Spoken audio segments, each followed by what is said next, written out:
예, 오늘은 마태복음 강의 73번째 시간으로 고난을 통한 사명의 길이라는 제목으로 하나님 말씀 전할 때에 크신 은혜가 있기를 주의 이름으로 축원합니다.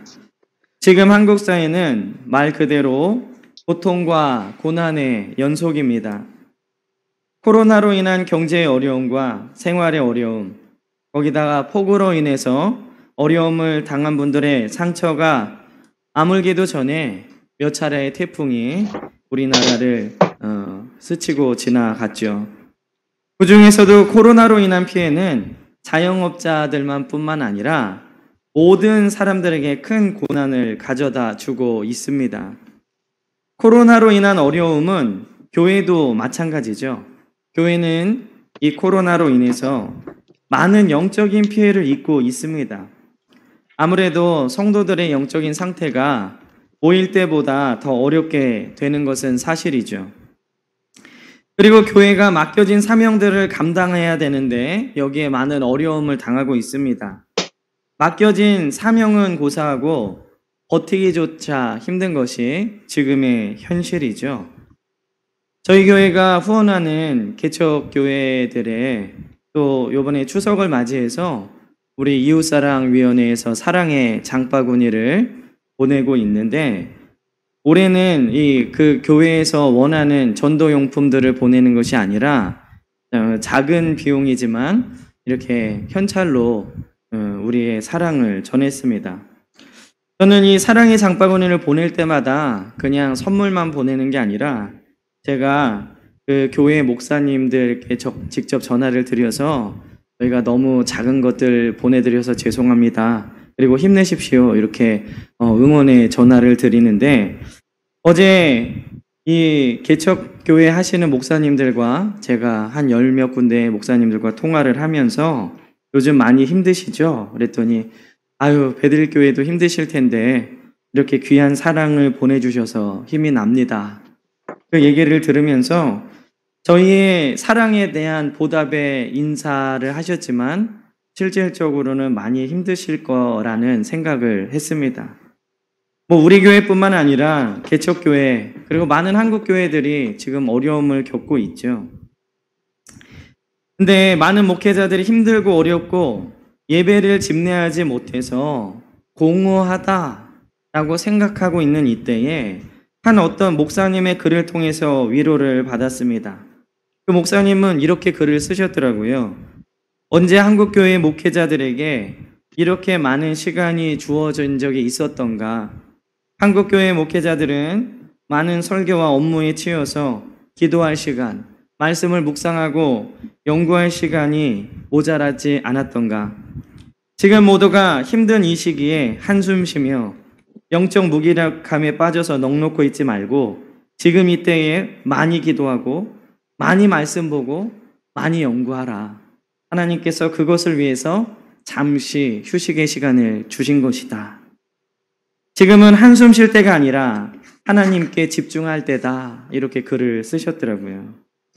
저를 포함한 많은 목회자들이 어떻게 해야지 고민하고 낭망하고 있을 때 그 목사님은 다른 시각으로 현 상황을 해석하고 있었습니다. 물론 현 상황이 그렇게 편한 상황은 아니라는 것을 알고 계시겠죠. 그러나 풍랑이 있는 배에서 잠을 주무시던 예수님의 담대함과 하나님을 향한 무한한 신뢰가 지금 우리에게 필요한 것입니다. 지금 우리는 한숨을 쉴 때가 아니라 오히려 기도하고 더 말씀으로 무장할 때입니다. 지금 같은 시기에 하나님께 집중하는 것은 정말로 큰 믿음이 필요한 것이죠.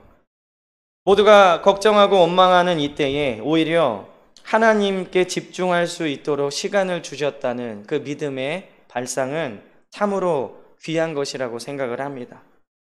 오늘 본문은 겟세마네에서 기도하신 예수님과 가룟 유다의 배반으로 인해서 제자들의 흩어짐을 기록하고 있죠.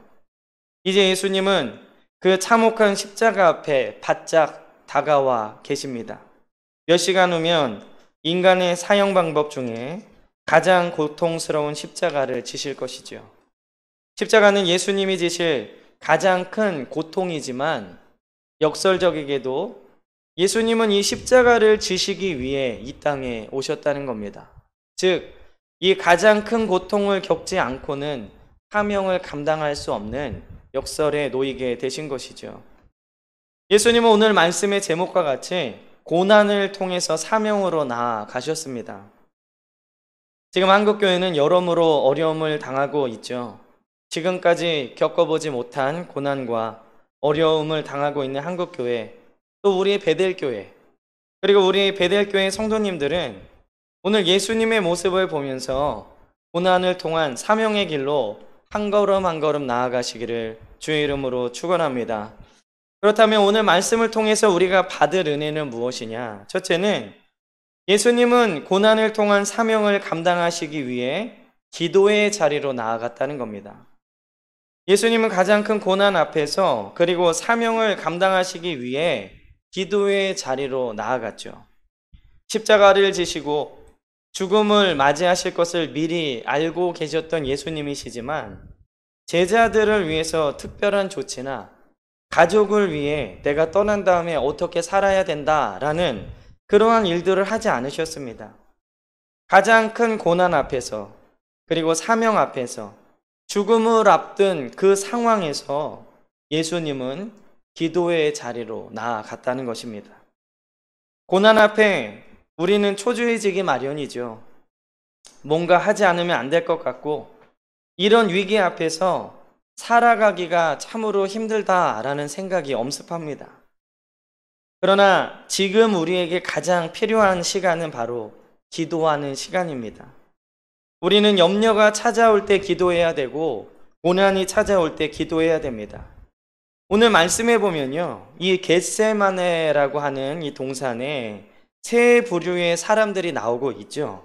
첫째는 기도의 자리에 나가지 못하고 자기가 있던 자리에 앉아있던 제자들입니다. 오늘 36절에 보면 이 예수께서 제자들과 함께 겟세마네라 하는 곳에 이르러 제자들에게 이르시되 내가 저기 가서 기도할 동안에 너희는 여기 앉아 있으라, 이렇게 얘기를 하십니다. 예수님께서 기도가 가장 필요한 순간에 왜 3명의 제자들만 데리고 가셨는지 명확하게 알 수는 없습니다. 우리는 흔히 가장 어려운 고난이 찾아오면 모두의 기도가 가장 필요하고 효과적이라고 생각하죠. 그리고 또 그렇게 교회의 어려움이, 성도의 어려움이 닥치면 모두가 힘을 합쳐서 기도해야 됩니다. 그러나 오늘 예수님은요, 3명의 제자들을 제외하고 나머지 제자들에게는 기도할 동안에 너희는 여기 있으라 하시면서 마치 이들을 기도에서 제외하시는 것처럼 보여지는 말씀을 하십니다. 이렇게 고난과 사명의 순간 기도의 자리에 나가지 못하고 제자리에 앉아서 아무것도 하지 못하는 사람들이 있습니다. 그들은 고난과 어려움이 찾아오면 기도해야겠다는 생각이나 마음이 들지 않고 인간적인 방법으로 해결하려고 하는 사람들이죠. 고난과 어려움이 찾아올 때 기도해야 되겠다라는 마음이 드는 것만 해도 굉장한 믿음입니다. 이렇게 기도의 자리로 나아가지 않고요, 제자리에 앉아 있는 사람, 낭망하고 아무것도 하지 못하는 사람들은 고난을 이길 능력이 없습니다. 그들은 좌절하고 원망하면서 사는 사람들이죠. 우리는 지금과 같은 고난이 찾아오면 제일 먼저 기도해야 되겠다라는 마음과 생각이 들어야 될 줄 믿습니다. 오늘 이 겟세마네에 있던 두 번째 부류는 기도의 자리로 나아갔지만 졸고 있던 3명의 제자들입니다. 오늘 40절, 41절에 보면 제자들에게 오사 그 자는 것을 보시고 베드로에게 말씀하시되 너희가 나와 함께 1시간도 이렇게 깨어 있을 수 없더냐? 시험에 들지 않게 깨어 기도하라. 마음에는 원이로되 육신이 약하도다. 이렇게 기록을 하고 있죠. 예수님께서 특별히 예수님의 고난과 사명을 위해서 기도하도록 3명의 제자는 따로 데리고 가셨습니다. 그리고 38절에 그들에게 나와 함께 깨어 있으라, 이렇게 말씀하고 계셨는데, 그러나 이 베드로, 야고보, 요한 이 3명의 제자들은 예수님이 기도하시러 간 사이에 그만 졸고 말았습니다. 그들은 예수님의 말씀과 같이요, 마음은 있지만 육신의 연약함 때문에 졸고 말았던 것이죠. 고난 앞에서 기도의 자리에 나오지 않은, 그 자리에 앉아있던 제자들이 기도할 마음조차 없는 사람들의 모습이라면, 오늘 이 기도의 자리에 나오는 사람은 최소한 기도할 마음은 가진 사람들을 의미합니다. 그런데 오늘 이 세 명의 제자들이 기도하지 못하고 졸았던 이유는 바로 육신의 연약함 때문이다 라고 예수님이 말씀하셨죠. 여기서 우리는 기도할 마음은 있지만 기도하지 못하게 하는 요인들이 있다는 것을 알 수 있습니다. 기도할 마음은 드는데 기도하지 못하게, 행동으로 옮기지 못하게 하는 요인들이 있는데, 오늘 말씀해 보면 제자들은 육신의 연약함 때문에 기도하지 못했습니다. 우리가 경험적으로 다 알고 계시는 거지만, 이 감기 걸렸을 때나 몸살이 나거나 피곤하면 기도하기가 쉽지 않죠.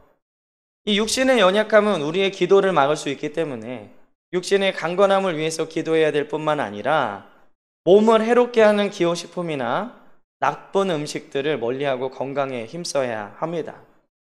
또한 이 육신의 연약함뿐만 아니라요, 마음의 병도 우리의 기도를 막을 수 있습니다. 우리의 마음 가운데 미움이나 분노, 시기, 욕심, 이런 것들이 가득 차 있다면 우리의 기도가 방해를 받을 수 있다는 것이죠. 또한 영적인 연약함이 우리의 기도를 막을 수 있는데, 이 영의 연약함은 하나님과의 관계가 소홀해질 때 생기는 것입니다. 기도하지 않아서 영이 약해지기도 하지만 또 영이 약해지기 때문에 기도에 방해를 받는 악순환이 계속되는 거죠. 그렇기 때문에 이 믿음이 없는 자는 믿음이 더 없게 되고 있는 자는 더 있게 된다라는 이 예수님의 비유의 말씀 우리가 잘 기억해야 됩니다. 그리고 오늘 겟세마네 동산에 있었던 세 번째 사람은 누구냐면 바로 전심으로 기도하신 예수님입니다. 오늘 39절에 보면 조금 나아가서 얼굴을 땅에 대시고 엎드려 기도하여 이르시되, 예수님의 기도하시는 모습이 39절에 나오고 있죠. 근데 사실 따지고 보면 누구보다 기도가 필요 없으신 분이 예수님이십니다. 왜냐하면 하느님의 아들이시죠. 그리고 모든 지혜와 능력, 그리고 누구보다 하나님의 뜻을 가장 잘 알고 계신 예수님이신데, 그 예수님은 가장 큰 고난 앞에서 누구보다도 깊게 기도하셨다는 겁니다. 예수님께서 이렇게 고난 앞에서 깊이 기도하셨다면 우리도 당연히 그렇게 해야 되겠죠. 저는 우리 사랑하는 성도님들이 교회에 오시지 못하고 각 가정에서 하나님과의 이 관계를 유지하셔야 되는데, 가장 염려되는 부분이 바로 기도하는 부분입니다. 왜냐하면 집에서 말씀 보기는 그래도 수월하죠. 근데 우리 교회에 모여서 부르짖으면서 또 뜨겁게 기도하는 것만큼 기도하기가 쉽지는 않습니다. 각 가정에서. 그렇기 때문에 이 가장 큰 위기 앞에서, 우리가 살면서 이 정도 위기를 당해본 적이 있을까라고 생각되어지는 이 전 세계적인 고난 앞에서 우리는 더 깊이 기도해야 될 줄 믿습니다. 우리는 이 고난과 어려움이 빨리 지나가기만을 바랄 것이 아니라, 어떡하지? 빨리 지나가야 될 텐데 백신은 언제 나와? 이렇게 말하고 마음먹은 것이 아니라 기도하는 기도의 자리로 나와야 될 줄 믿습니다. 그럴 때 우리 베델 교회가 고난을 넘어 예수님처럼 사명의 자리까지 나아갈 수 있는 것입니다. 기도하지 않는 성도와 교회는 고난 앞에서 무너집니다. 기도의 자리에 나아가지만 졸며 깨어있지 않는 자들은 고난은 어떻게 견딜지 몰라도 사명의 자리까지는 나아갈 수 없습니다. 그러므로 지금의 이 고난과 어려움은 기도의 자리로 나오라라는 하나님의 사인이고, 그 기도를 통해 하나님이 우리에게 주신 사명을 이루시겠다라는 약속인 것이죠. 그렇기 때문에 우리 사랑하는 베델교회 성도님들은 시국을 핑계 삼지 말고 지금은 영적으로도 강해져야 되는 시기라는 것을 깨달아서 졸지 않고 게으르지 않고 말씀과 기도에 더욱더 힘쓰는 우리 베델교회 성도님들 되시기를 주의 이름으로 축원합니다. 두 번째로는 예수님의 기도입니다. 고난 앞에서 예수님은 기도와 함께 고난을 통한 사명으로 나아가셨습니다. 지금 전 세계적으로 또 우리 국가적으로 그리고 우리 교회적으로 고난당하고 있는 우리는 예수님처럼 기도해야 합니다. 그렇다면 오늘 예수님의 기도는 어떤 기도였느냐? 첫째는 아버지 앞에 겸손한 기도였습니다. 오늘 39절에 아까 읽어드렸지만 조금 나아가 얼굴을 땅에 대시고 엎드려 기도하여 이르시되 내 아버지여 만일 할만하시거든 이 잔을 내게서 지나가게 하옵소서. 그러나 나의 원대로 마시옵고 아버지의 원대로 하옵소서. 이렇게 기도하셨죠. 예수님은 기도하실 때 조금 나아가서 얼굴을 땅에 대고 엎드려서 기도하셨습니다. 이것은 예수님의 겸손을 나타내시는 겁니다. 우리도 최고의 고난 앞에서 예수님처럼 이렇게 기도해야 됩니다. 예수님께서 조금 나아가신 것처럼 우리도 겸손함으로 하나님께 나아가야 됩니다. 하나님께 나아갔다는 것은요, 반대로 세상과 내가 멀어졌다라는 것을 의미합니다.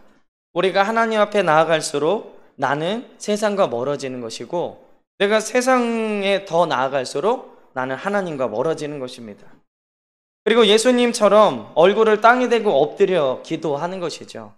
이것은 단순히 이런 자세로 기도해야 된다라는 것을 말하는 것이 아닙니다.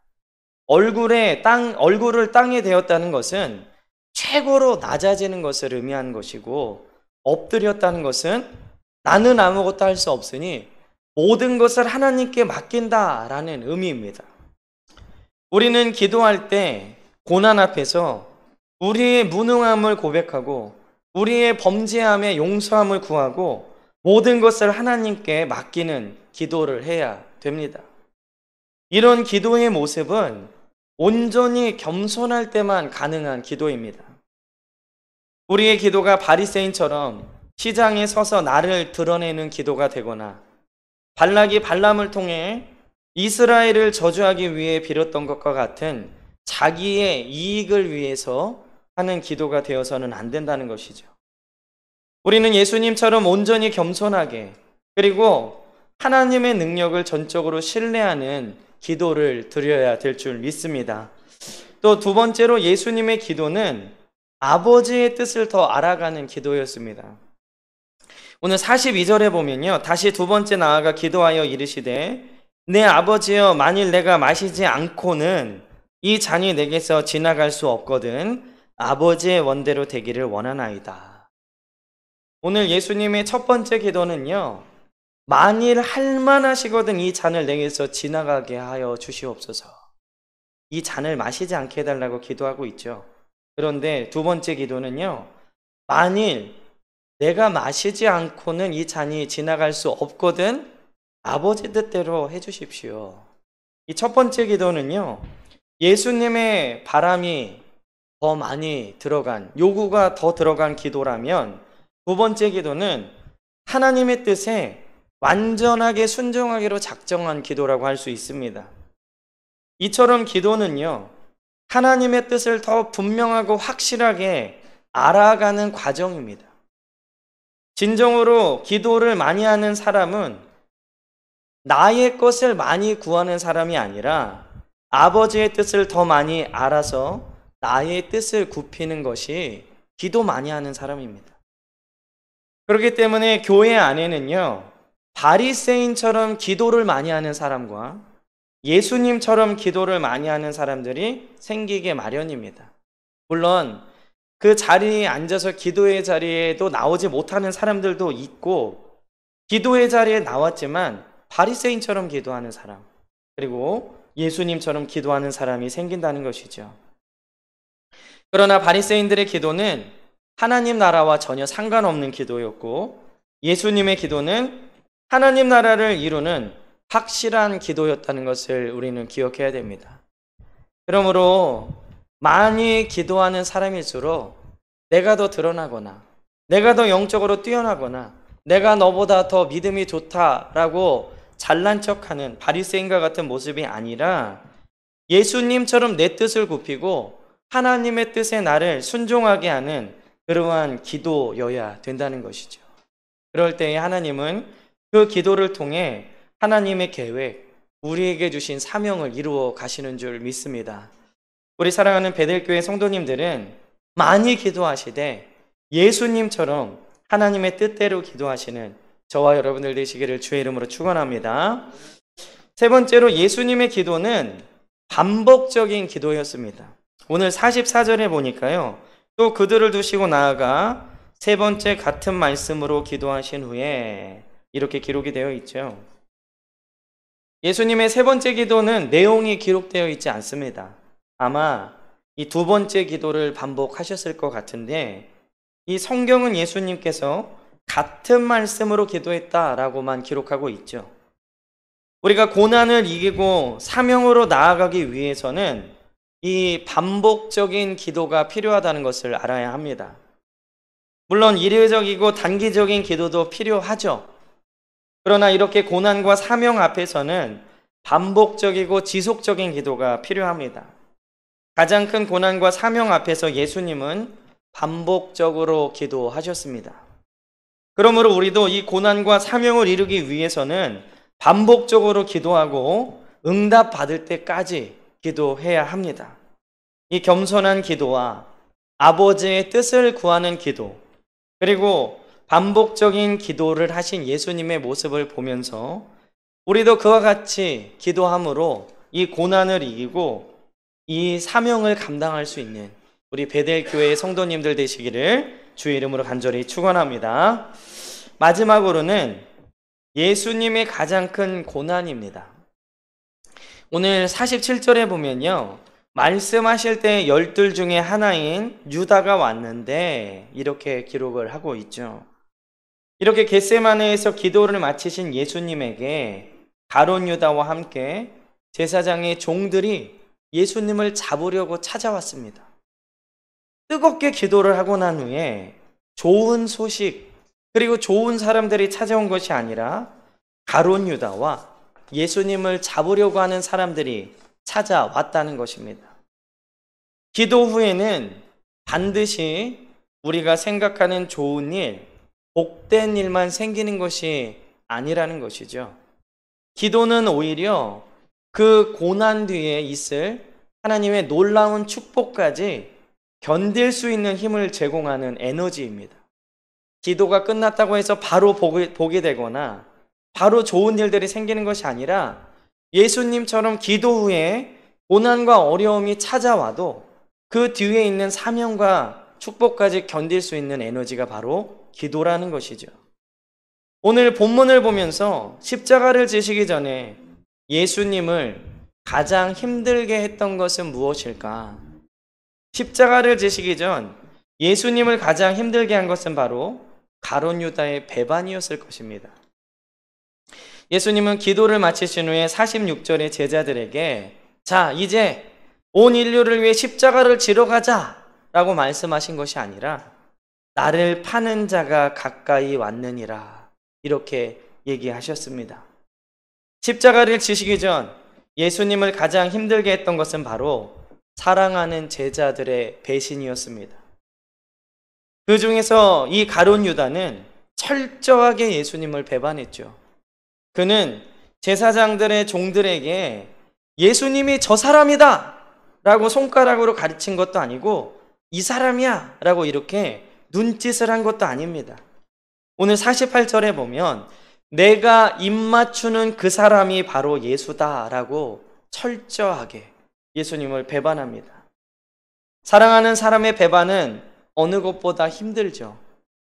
그런 유다를 향해서 오늘 예수님은 친구여 이렇게 끝까지 그에게 인격적으로 사랑하는 마음으로 대하여 주십니다. 우리는 종종 유다와 같이 하나님의 마음을 힘들게 하고 아프게 하고 있지는 않은가? 우리 죄를 위해 그 아들 예수 그리스도를 주신 그 사랑을 외면하고 하나님을 배반하고 있지는 않는가? 유다는 멀리서 예수님을 알려준 것이 아니라 예수님 앞에 다가가서 입맞춤으로 예수님을 팔아버렸습니다.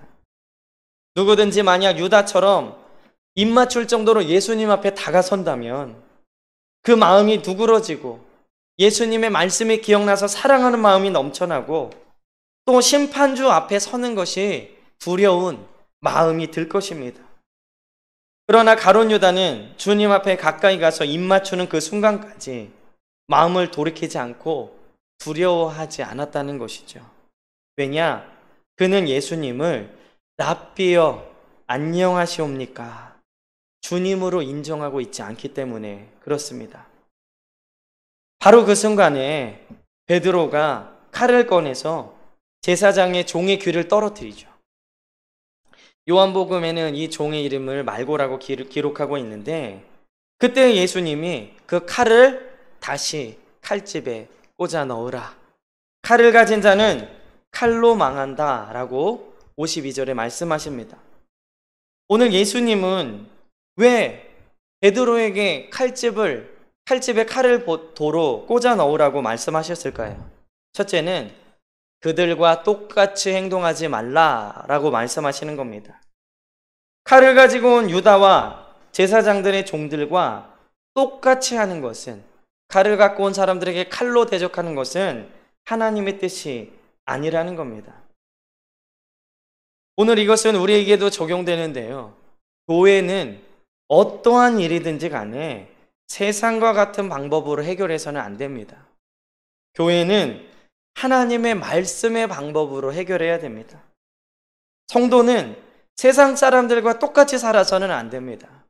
그들이 칼을 가지고 왔다고 해서 나도 칼을 가지고 귀를 베는 그런 행동을 해서는 안 된다는 것이죠. 그리고 또 예수님께서 칼을 그 칼집에 꽂으라는 두 번째 의미는 하나님의 능력이 칼보다 뛰어나다는 것입니다. 오늘 53절에 보면요, 예수님께서 너는 내가 내 아버지께 구하여 지금 12군단 더 되는 천사를 보내시게 할 수 없는 줄 아느냐. 우리 구약에 보면 엘리사가 이 도단성에 이 아람 군대가 둘러싸고 있을 때 그의 수종은 그것을 보지 못했죠. 근데 엘리사가 기도하니까 그의 수종이 눈을 뜨고 이 아람 군대보다 더 큰 하나님의 불병거와 불마들이 이 자기들을 지키고 있는 것을 보게 됩니다. 예수님은 그 얘기를 하고 계신 거죠. 내가 지금 아버지께 구하면 엘리사보다 더 능력 있는, 내가 구하면 그 모든 하나님의 천사를 보낼 수 있는데 지금 그렇지 않고 있는 것이다. 하나님의 능력은 칼보다 더 뛰어나다. 지금 너희가 이 십자가의 죽음을 이해할 수 없고 하나님의 말씀을 다 이해할 수 없지만 십자가를 지고 난 후에 성령을 보내시고 난 후 이것을 깨달을 수 있을 것이다. 칼보다 더 강한 하나님의 뜻을 이루기 위해서 그 칼을 칼집에 도로 넣어야 된다라는 말씀입니다. 우리는 보이는 칼과 몽치를 두려워할 때가 있지만 그것보다 더 크신 하나님을 믿음으로 의지해야 됩니다. 지금은 어느 때보다 세상적인 것, 그리고 우리가 보이는 것, 그것을 두려워하고 의지할 것이 아니라 더 크신 하나님의 능력을 의지해야 될 때인 줄 믿습니다. 우리 사랑하는 베델교회 성도님들이 칼보다 더 뛰어난 하나님의 능력을 의지하시는 귀한 성도들 되시길 주의 이름으로 축원합니다. 또 예수님이 칼을 칼집에 꽂으라는 세 번째 의미는 이것은 성경을 이루기 위한 가정이다 라는 말씀이죠. 하나님의 뜻대로 흘러가기 위해 일어난 일이기 때문에 칼을 사용해서는 안 되고 사람의 힘으로는 막을 수 없는 것이다 라는 것입니다. 그런데 예수님의 이런 말씀을 들은 제자들은 오늘 56절에 보면 모두 도망치고 말았습니다. 칼을 칼집에 꽂아 넣으라 라는 얘기를 듣는 그 순간에 그들은 모든 희망이 사라졌다라고 생각하는 것이죠. 바로 이 상황이 예수님에겐 가장 힘든 시간이었습니다. 사랑하는 제자의 배신, 그리고 모든 제자들이 가장 큰 고난 앞에 같이 있어줘야 되는 이 시간에 예수님을 피해 달아났을 때 예수님의 마음은 어떠셨을까? 가장 큰 고난을 당하고 있는 욥의 친구들이 와서 자신을 죄인이라고 비난하고 너의 죄 때문에 네가 이렇게 당하는 거야 라고 책망하고 있을 때 욥의 마음과는 비교할 수 없을 만큼 큰 마음의 어려움이 있었을 것입니다. 제가 주중에 성도들에게 안부를 묻는 전화를 드렸습니다. 성도들이 어떻게 지냈는지 걱정이 돼서 전화한 것인데 오히려 성도님들이 이 어려운 때에 목사님 얼마나 힘드세요? 목사님 잘 지내고 계시죠? 목사님 걱정됩니다. 오히려 저에게 위로의 말을 해주는 거예요. 그리고 그날 저녁에 아내랑 교회 와서 기도할 때에 눈물을 흘리면서 기도했습니다. 저는 기도하면서 어떤 성도가 뼈에 금이 갔다는 얘기를 듣고 그게 한 2, 3주 됐다는데 그것도 모르고 그리고 몸이 아프신 성도님들이 오히려 제 마음을 걱정해 주시는 것을 보면서 나는 이 고난 앞에 위로해 주는 성도들과 목사님 기도하고 있습니다. 힘내십시오. 기도해 주는 성도들이 있는데 우리 예수님은 아무도 없었구나 라고 생각할 때 그 마음이 얼마나 힘드셨을까. 저는 이 말씀을 묵상하고 그 성도들의 위로하는 말들이 자꾸 생각이 나면서 우리 사랑하는 성도님들에게 너무 고맙고 또 그들의 아픔을 깊이 이해하지 못하는 저의 이 모습이 미안하고 죄송했습니다. 예수님은 그 십자가 고난 앞에서 고통스럽고 모든 옷이 벗겨지는 수치스러운 십자가의 자리에 홀로 나아가셨다는 겁니다. 그러나 예수님께서 그렇게 고난 앞에 고통 앞에 수치스러움 앞에 나아갈 수 있었던 것은 기도의 힘이고 사명을 감당하기 위한 거룩한 순종의 결과였습니다. 지금 코로나로 인해서 모두가 힘들고 어렵죠. 믿지 않는 사람, 믿는 사람 모두 어렵습니다. 그리고 많은 사람들이 원망하고 불평하고 남 탓을 합니다. 정부 탓을 하고 누구 탓을 하고 어떤 가게 탓을 하고 교회 탓을 합니다. 그러나 우리는 예수님처럼 지금 이때에 이렇게 힘들고 어려울 때에 기도의 자리로 나아가야 될 줄 믿습니다. 그리고 그 고난을 통해서 오늘 우리가 겪고 있는 이 어려움을 통해서 과연 우리 베델교회에 주신 사명이 무엇인가를 더욱더 확인하고 그 사명의 완성으로 나아가야 될 줄 믿습니다. 지금 삶이 어렵고 힘들지라도 낭망하지 마십시오. 우리가 당하고 있는 고난이 십자가의 고난만큼 어렵게 느껴질지라도 우리가 기도의 자리로 나아간다면 하나님은 반드시 그 고난을 통해서 우리에게 부어주시는 축복의 자리로, 사명의 자리로 우리를 불러주실 줄 믿습니다. 힘드시더라도 좀만 더 참으시고 이번 한 주 말씀을 생각하시면서 기도하시며 위로함을 받는 저와 여러분들 되시기를 주의 이름으로 간절히 축원합니다. 기도하겠습니다.